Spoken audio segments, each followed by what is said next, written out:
Ons sê baie welkom aan elkeen wat hier by Homebase aansluit. En ek het 'n versoek vir u vandag. Ek kom nou die dag by mense en hulle sê hulle het Homebase gehaat, maar hulle het dit nie meer nie. En toe gebeur dit 'n tweede en 'n derde en 'n vierde keer. En as jy 'n vriende het wat dit nie meer het nie, sê vir hulle dat dit op YouTube is en dat hulle dit daarop kan kry. Want dit is beskikbaar vir elke een wat 'n selfoon het. Nou vandag kyk ons weer na God se liefde, sy groot oneindige liefde en regverdigheid. En my titel vandag is: wat meer kon ek doen? Ek sien hoe die engele in die hemel om hulle aanvoerder staan. En Jesus sê vir hulle: wat meer kon ek doen? En wanneer ek aan daardie woorde, dit hoor, daaraan dink, dan kom maar hartseer in my hart, dat God alles gedoen het vir ons, maar dat daar nog mense is wat nie belangstel in redding nie. In ons gebedsfoto sien jy daar 'n wingerd, en daar staan mense wat druiwe gepluk het, lekker hanepootdruiwe. En God het Israel as sy wingerd beskou, maar hulle het nie daai lekker druiwe gedra nie. Kom ons bid saam. Dierbare Vader, gee dat ons vandag sal luister na u woord, dat daar 'n verlange in ons hart sal wees om vrug te dra wat by bekering pas. Amen. Jesaja 5 en vers 2. Lees dit vir ons asseblief, Rebecca. En hy het dit omgespit en die klippe daar uitgehaal en dit beplant met 'n edel wingerdstokke. En hy het 'n toring daar binne-in gebou en ook 'n parskuip daarin uitgekap. En hy het verwag dat dit druiwe sou dra, maar dit het wilde druiwe voortgebring. Wilde druiwe voortgebring. Dit is nog erger. In die groot stryd tussen goed en kwaad kry daar baie mense seer. Skielik is die noodlyn na die hemel besig en vol met duisende vrae. En almal vra hoekom? Waarom? Wat gaan aan? En ons kom nie deur om antwoorde te kry nie. Jy weet hoe frustrerend dit is as jy 'n telefoonnommer bel en daar is nie antwoord nie, jy kan nie deurkom nie. Party word kwaad, ander sê die noodlyn werk nie, en sommige gooi die foon sommer neer en draai die rug op God in moedeloosheid. Net soos mense die voorsieningsfirma vandag slegs sê, en uit frustrasie, omdat daar nie die regte dienslewering is nie. Net so blameer mense vir God, wanneer dit eintlik hulle eie sonde die probleem veroorsaak het. En nie hulle voorsiener nie. Hulle voorsiener doen alles om hierdie fout te herstel. En ek hoor Jesus se woorde: wat meer kon ek gedoen het? Die ou laai van Satan is om die bose gevolge van sy eie planne, sy eie boosheid, sy eie leuns en misleiding aan God toe te skryf en te sê dit is sy skuld. So verbloem hy sy eie werke, sy eie boosheid, en hy blameer ander.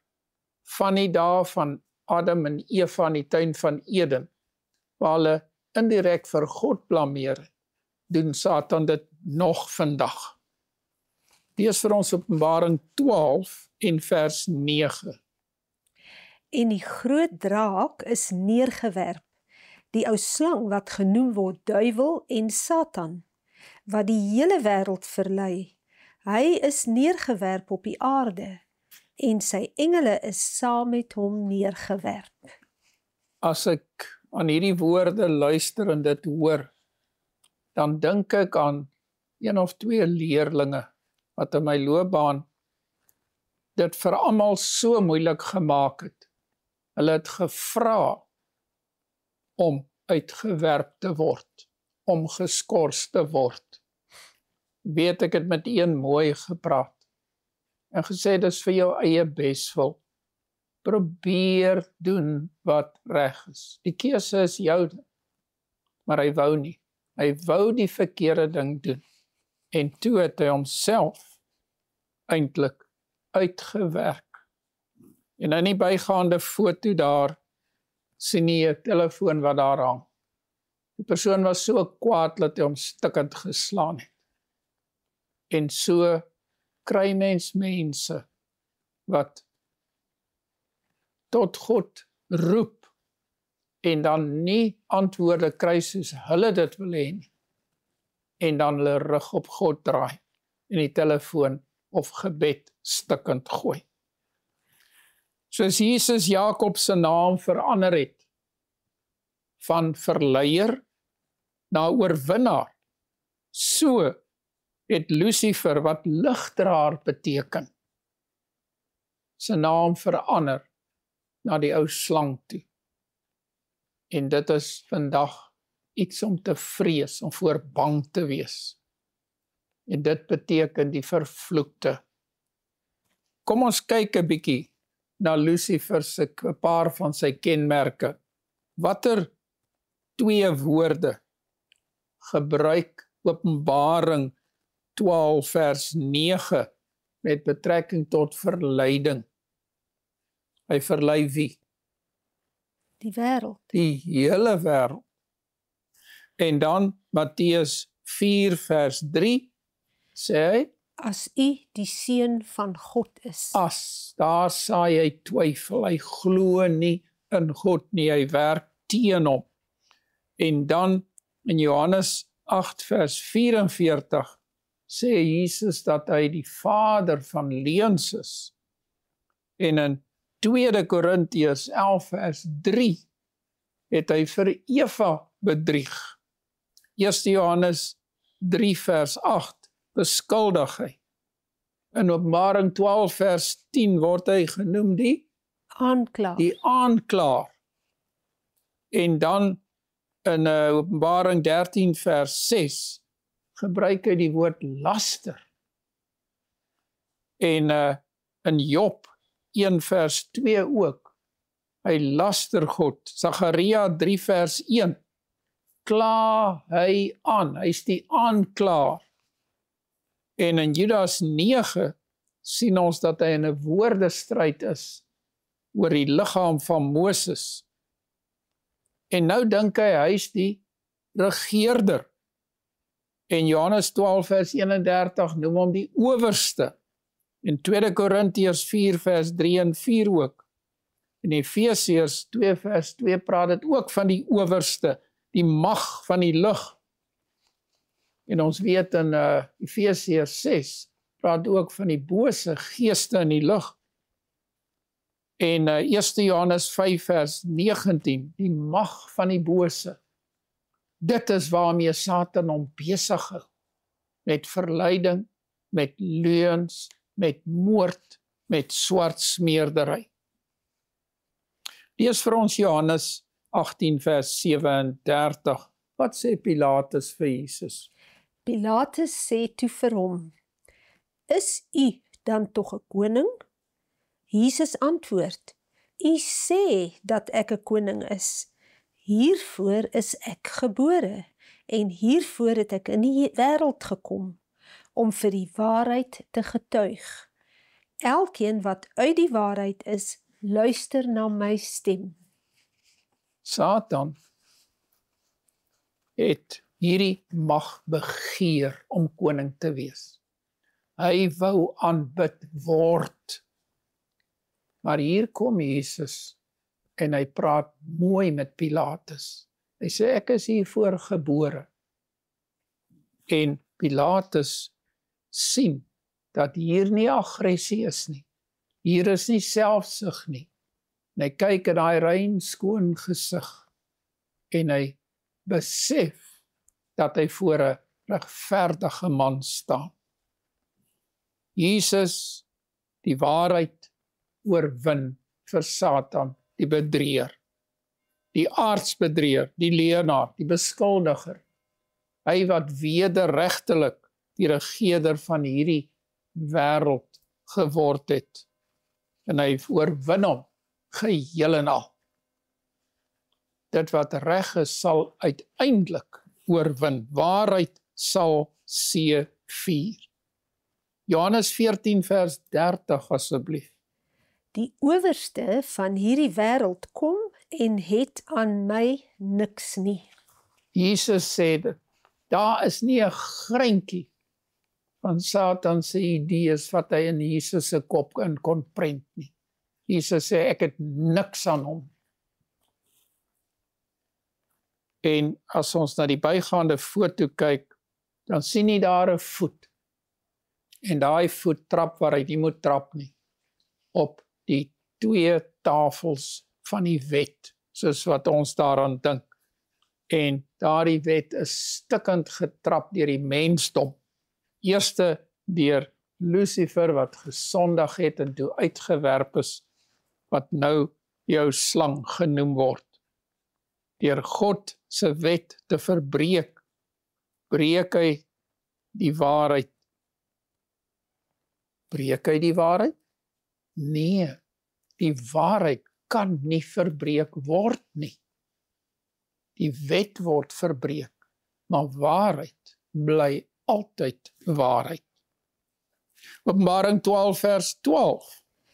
Daarom wees verheug, o hemele en die wat daarin woon, wee die bewoners van die aarde en die see, want die duiwel het na julle neergedaal met groot woede, omdat hy weet dat hy min tyd het. Hierdie is 'n snaakse versie. Dit sê die hemele juig. En in 'n sin kan ons so daaraan dink. Daar was opstand in die hemel, soos wat Openbaring 12 vir ons sê, daar het oorlog gekom. En toe is hy uitgewerp saam met 'n derde van die engele. En toe hy uitgewerp is, dus daar weer vrede.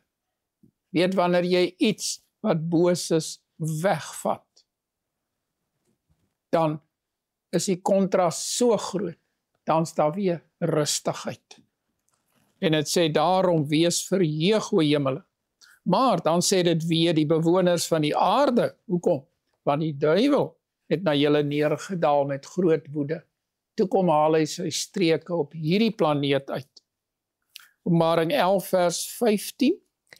En die 7de engel het geblaas, en daar was groot stemme in die hemel, wat sê, die koninkryke van die wêreld het die eiendom van ons Here geword, en van sy Christus, en hy sal as koning heers tot in alle ewigheid. Jesus moes kom en met sy eie bloed, sy kinders, terugkoop van die bande van sonde op hierdie aarde. Wederregtelik het Satan die mens gesteel. En omdat Adam ongehoorsaam was, het hy as het ware die titelakte van hierdie aarde gegee aan die een wat hy gehoorsaam het aan Satan. Maar hy het nie die reg daartoe gehad nie. Daarom kom koop Christus die reg met sy eie bloed terug. En hy sal as koning heers tot in alle ewigheid. Romeine 3 vers 23. Want almal het gesondig en dit ontbreek hulle aan die heerlikheid van God. En hulle word deur sy genade sonder verdienste geregverdig deur die verlossing wat in Christus Jesus is. En dit is so belangrik, daardie sinnetjie wat Rebecca nou gelees het. Ons verdien nie een enkele deel van ons regverdigmaking nie. Christus doen dit 100%. Dit sê, deur sy genade sonder verdienste, word ons 100% geregverdig deur Christus en deur sy bloed alleen. Hom het God voorgestel, hoe?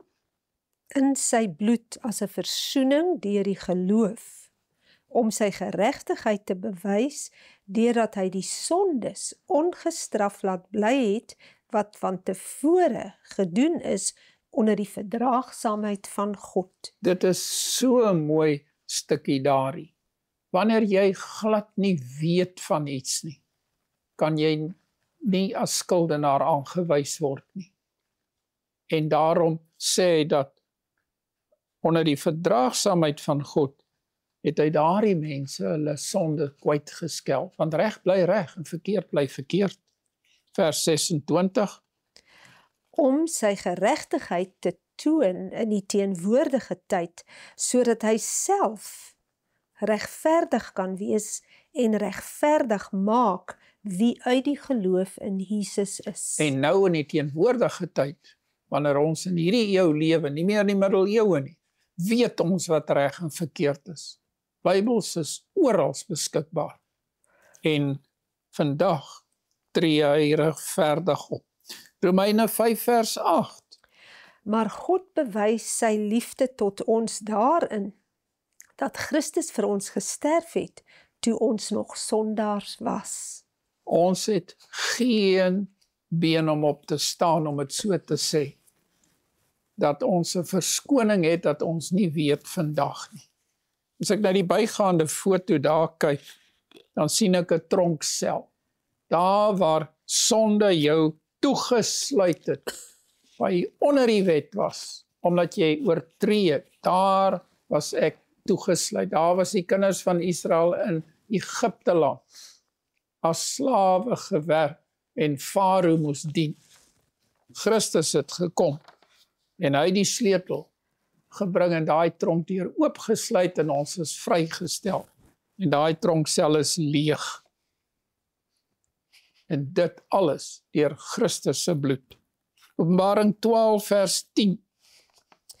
Toe hoor ek 'n groot stem in die hemel sê, nou het die heil en die krag van en die koningskap die eiendom van onsse God geword, en die mag van sy Christus, want die aanklaer van ons broeders is neergewerp, hy wat hulle aanklaag voor onsse God, dag en nag. So daar sien ons dat die duiwel die aanklaer is. En dan vers 11. En hulle het hom oorwin deur die bloed van die lam, en deur die woord van hulle getuienis, en hulle het tot die dood toe hulle lewe nie lief gehad nie. Ek wonder as mense getal kon dink, hoeveel miljoene het hulle geloof behou met hulle bloed en hulle lewe gegee tot die dood toe hulle lewe nie lief gehad het nie, maar daardeur is hulle vir ewig verseël. Vers 12. Daarom wees verheug, o hemele, en die wat daarin woon. Hoekom moet die hemele bly wees? Want die verlore seun is gevind, die penning is gevind, die skaap wat verlore was, is teruggebring na die skaapstal toe. Genesis 3 vers 15. En ek sal vyandskap stel tussen jou en die vrou, en tussen jou saad en haar saad. Hy sal jou die kop vermorsel, en jy sal hom in die hakskeen byt. Hierdie belofte en profesie terselfdertyd is so pragtig. Ek lees dit net weer. Die vyandskap is tussen die Satan en die kerk van God, want hy gebruik daai simboliek hier. Tussen die goddelose en die heiliges. En hy sal jou die kop vermorsel, jou slang, sy kop sal vermorsel word. Maar hy sal Jesus in die hakskeen byt, en so het hy bitter swaar aan die kruis vir ons gelei. Jesaja 5 vers 1. Laat my tog sing van my beminde, 'n lied van my beminde oor sy wingerd. My beminde het 'n wingerd op 'n vrugbare heuwel, en hy het dit omgespit en die klippe daar uitgehaal, en dit beplant met edel wingerdstokke. En hy het 'n toring daar binne-in gebou, en ook 'n parskuip daarin uitgekap, en hy het verwag dat dit druiwe sou dra, maar dit het wille druiwe gedra. Dit som die, Voortgebringers. ja, dis die hele Bybelstudie word hier in Jesaja vasgevat. God doen moeite. Hy maak tuin in hierdie vergelyking hier. Dit is Israel, dit is sy volk. En hy het so uitgesien dat daardie Fariseërs, Sadduseërs, die Sanhedrin, die leiers hom sou aanneem, maar hulle het in hulle eersug, in hulle selfsug, na posisie, na rykdom, het hulle Christus doelbewus misgekyk. Hulle het hom nie opgelei nie, en toe is hulle eie eer aangetas, en hulle bring wille druiwe voort. Die druiwe was so sleg, dat hulle besluit het om Jesus dood te maak. Maar as hulle hom uit die weg ruim, dan bly Lazarus oor, wat hy opgewek het. En dit sou die mense herinner, dat die een wat hulle doodgemaak het, kon lewe gee. En toe besluit hulle om Lazarus ook dood te maak. Bygaande fotootjie daar, wys 'n tros met druiwekorrels. En ek glo nie, al betaal jy iemand 'n klomp geld, sal hy daardie druiwekorrels eet of aanproe nie. Dit is vrot. En dis presies wat sonde, hoogmoed, eersug doen aan 'n mens.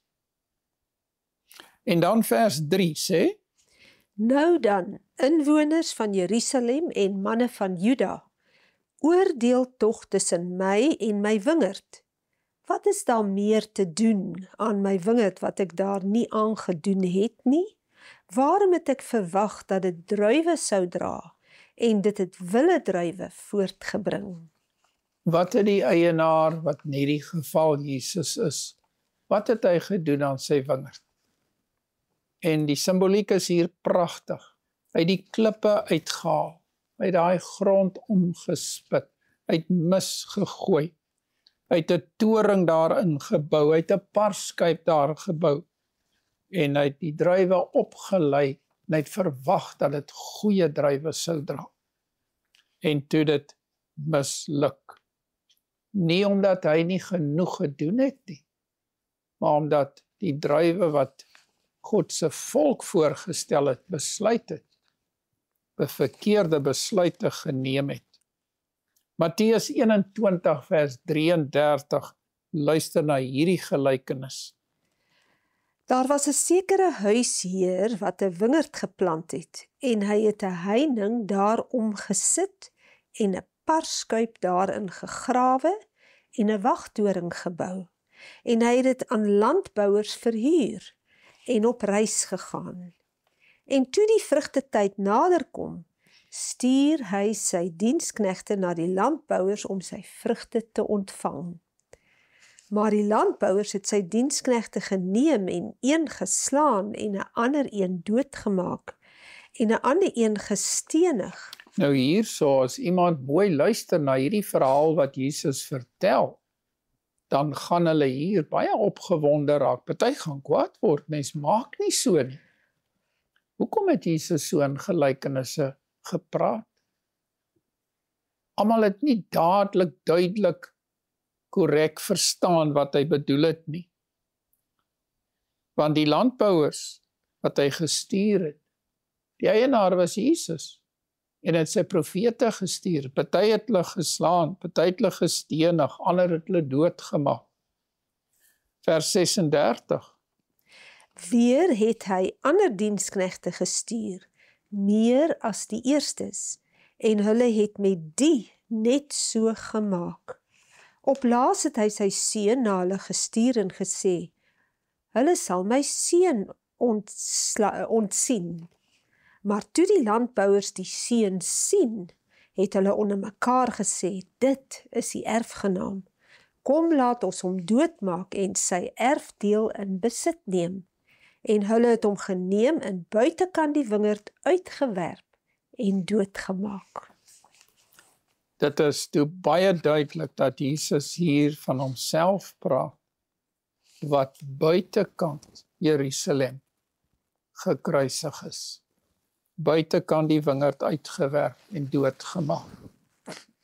En by die bygaande fotootjie daar kan jy 'n skrootwerf van veral motorwrakke sien van motorvoertuie. En so is Jesus weggegooi as skroot, terwyl hy die grootste oorwinning in hierdie geskiedenis van ons wêreld behaal het, oor sonde. Wat sê Romeine 3 vers 1? Wat is dan die voordeel van die Jood? Of wat is die nut van die besnydenis? Groot in alle opsigte, ten eerste tog seker, dat aan hulle die woorde van God toevertrou is. So die Joodse nasie is gekies. By Sinaï is die wet aan hulle gegee, om God se woorde te bewaar. En toe het hulle dit so goed bewaar, dat hulle dit nie in hulle woorde en aksies uitgelewe het en uitgedeel het aan alle mense nie. So wou die Here gehad het. 'n Kersie word nie aangesteek dat die kersie vir homself lig moet gee nie. 'n Kers word aangesteek dat hy vir almal in die vertrek moet lig gee.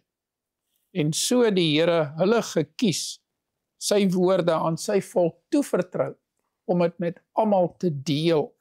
Vers 3. Want wat maak dit as sommige ontrou geword het? Sal hulle ontrou miskien die getrouheid van God vernietig? Nee, stellig nie. Maar God moet waaragtig wees en elke mens leuenagtig, soos geskrywe is, sodat u geregverdig kan word in u woorde en oorwin as u gerig hou. Ja, toe hulle God se woorde misbruik het God nog getrou gebly. Openbaring 15 vers 3.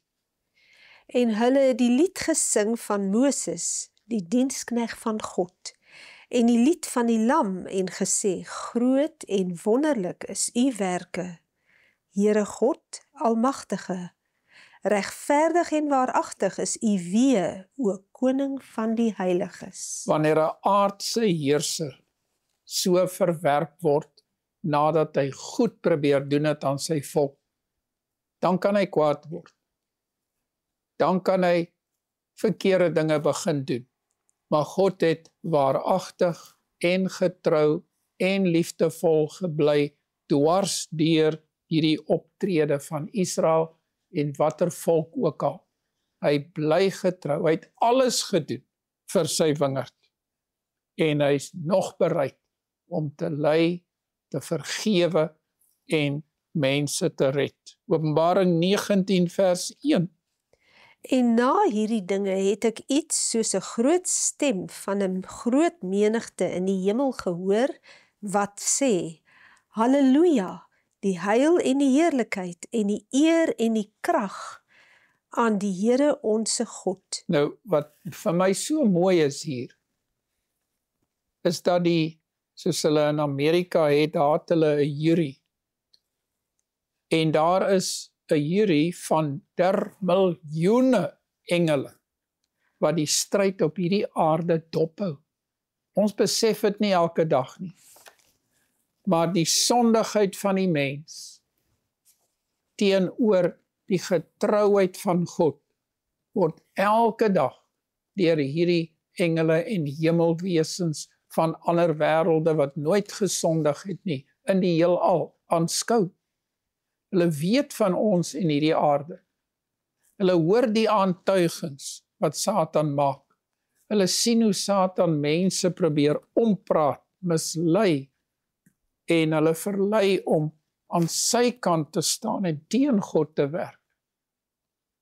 En hulle sien duidelik wie reg is, wie reg het, wie regverdig is, en wie met die verkeerde dinge besig is. En so sê dit van 'n groot menigte in die hemel, wat gesê het, halleluja, die heil en die heerlikheid en die eer en die krag aan die Here, onse God. Daar word die uitspraak gelewer. Vers 2.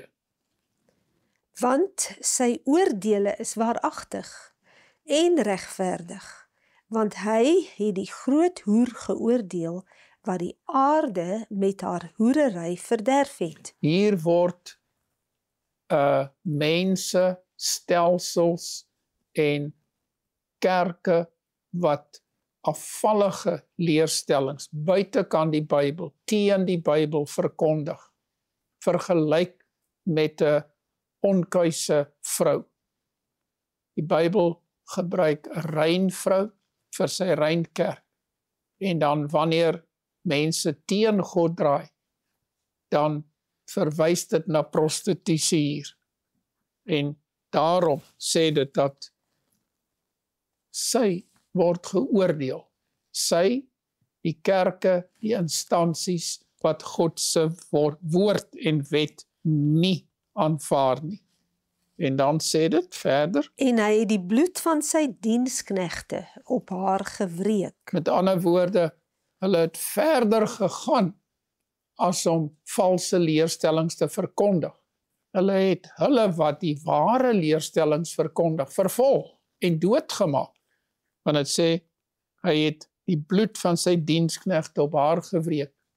Het Rebekka nie net nou gelees dat die profete en die diensknegte wat gestuur is om die vrugte te kom haal, gestenig is nie en doodgemaak is nie. Vers 3. En vir die tweede maal het hulle gesê, halleluja, en haar rook gaan op tot in alle ewigheid. En daardie ewigheid dui totdat dit verby is.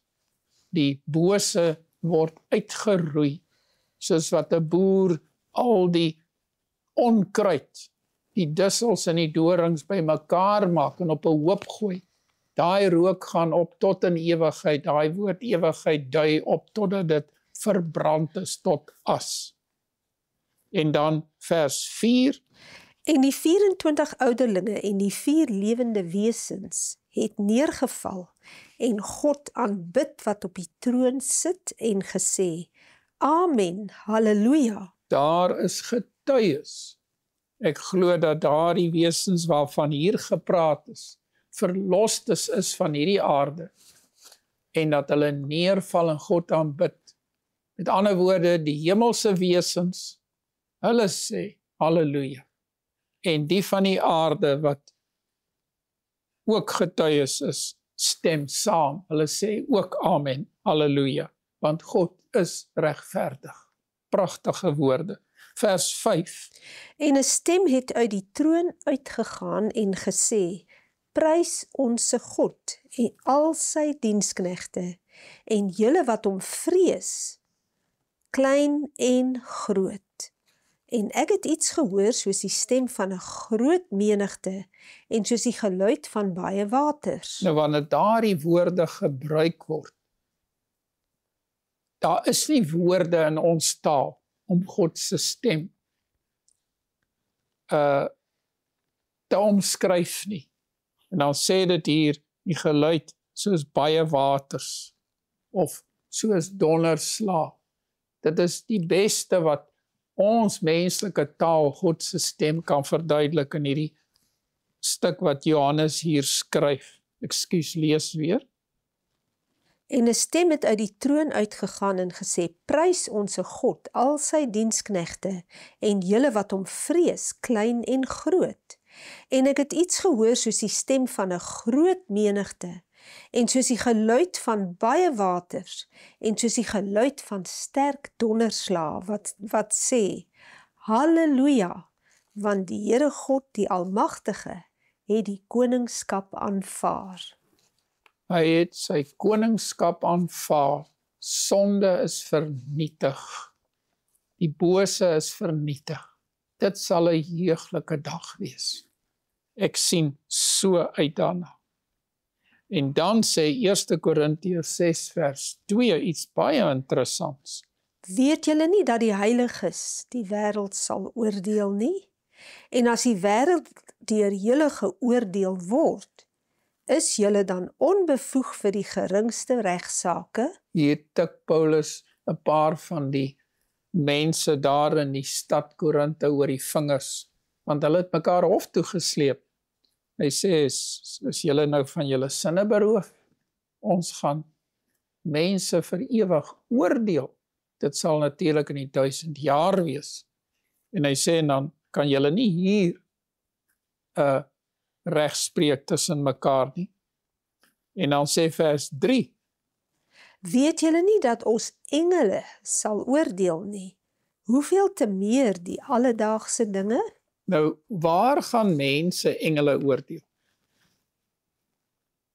Gedurende die 1000 jaar gaan ons toegang tot die boeke hê.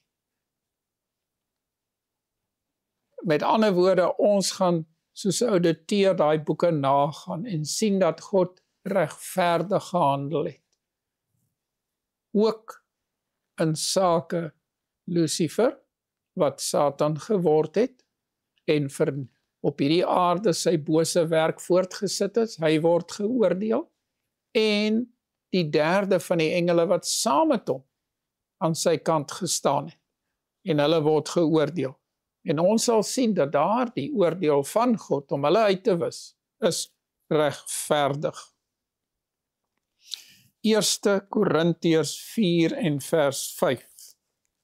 Daarom moet julle nie voor die tyd oordeel, voordat die Here kom nie, wat die verborgde dinge van die duisternis in die lig sal bring, en die bedoelinge van die harte openbaar sal maak, en dan sal elkeen lof van God ontvang. Hier waarsku Paulus ons dat ons nie voor die tyd moet dink dat ons heilig is en dat ons die reg het om te oordeel nie. Want God alleen kan die bedoelinge van die hart lees. Ons kan dit nie doen nie, ons mag dit nie doen nie. En dan sal elkeen lof van God ontvang. Hy is die finale sê oor reg en verkeerd. En dan Filippense 2 vers 10. Sodat in die naam van Jesus sou buig elke knie van die wat in die hemel en die wat op die aarde en die wat onder die aarde is. En elke tong sou bely dat Jesus Christus die Here is tot heerlikheid van God die Vader. Hierdie is sulke groot woorde. Daar sal 'n tyd kom. En ek glo dit sal wees wanneer elke mens, elke wese wat nog ooit gelewe het op hierdie aarde lewend sal wees na die tweede opstanding, na die 1000 jaar. En wanneer hulle God se regverdigheid sien, dat hy alles gedoen het en 1000 keer meer as wat hy moes gedoen het, of kon gedoen het. Ons praat as mense met mensetaal, dat gaan almal sien dat hy regverdig is, dat hy tot die uiterste toe gegaan het om ons te red. En dan sê het, elke knie sal buig. En dan elke tong sal bely. En ons sal sien, dat hy wat verkeerd gedoen het verkeerd gedoen. En hy wat reg gedoen het, hulle is reg, hulle het hulle loon gekry. Wat meer kon ek doen, is die woorde van Jesus. Hy het alles gedoen. En almal sal bely dat God regverdig is. Ons sal eendag besef dat die swaarste las wat ons op hierdie aarde moes dra, tot ons grootste seën uitgewerk het. Ons kan so maklik vandag kla en sê, ek kan nie meer hierdie siekte hanteer nie. Ek kan nie meer hierdie ongeduld hanteer nie. Ek kan nie meer hierdie armoede verdra nie. Ek kan nie dit, ek kan nie dat nie. Ek het nou op die einde van my geduld gekom. Maar ons sal eendag besef dat Jesus ver meer gedoen het as wat ons ooit besef het. En dat hy ons genadig is. Dan eers, in die lig van die ewigheid, sal ons die waarheid van Romeine 8 vers 28 besef. En wat sê Romeine 8 vers 28? Dat alles ten goeie meegewerk het vir hulle wat God liefhet. Dat alles ten goeie meewerk. Satan treiter ons. Hy is die aanklaer, hy is die bedrieër, hy is die moordenaar, hy is die leienaar, hy is die verleier. Maar God skaaf aan my karakter en aan jou karakter om ons gereed te maak vir die ewigheid. As ons dit maar net kan insien. En daar is geen pad dat God van ons verwag om te loop, wat hy nie self geloop het. En daarom kan ons saam met die wesens in die hemel juig en jubel en sê, die Here is goed. Hy het ons gedra. Hy het vir ons krag gegee. En as ek kyk na ons gebedsfoto, daar is een van die dobbertjie-voeltjies wat op die water sit. En as ek reg kyk, dan is daar 2 kuikentjies. En die een kuikentjie is hier voor. Hy is al groot genoeg om self te swem. Maar die ander enetjie is nog klein. Daar sit hy op ma se rug. En hy ry saam. So dra die Here ons, ook dag na dag. Kom ons bid saam. Onse Vader in die hemel, dis met dankbaarheid wat ons u naam aanroep. Met die besef dat daar niks is wat Jesus meer kon doen vir ons redding, as wat reeds gedoen is nie. Gee dat ons in respons u terug sal lief hê en getrou sal bly deur u genade. Amen.